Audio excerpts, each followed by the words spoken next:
Novi zakon o nacionalnih sovitoh nacionalnih menšinoh mal bi bud skroča i dalje u unapredzenju položenja menšinskih zajednicoh u Serbiji bo še odnoši na obrazovanje, kulturu, javne informovanje i hasnovanje jazika. Varelo otverajući rozpravu minister za državnu upravu i lokalnu samoupravu Branko Ružić.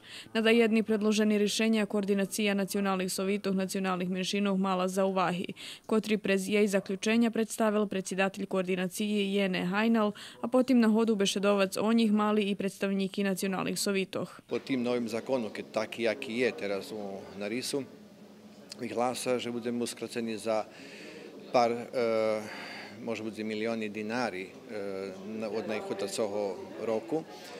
Len preto, že še u jednym členu zmenšuje instytuciju stanovi, ktorým nacionalny sovjet snovatelj. Може бути ніяк тот, хто ще займає за політику, болі або на якийсь спосіб, думам, що trebalo іншак рішити, то незлучування політичних функціях.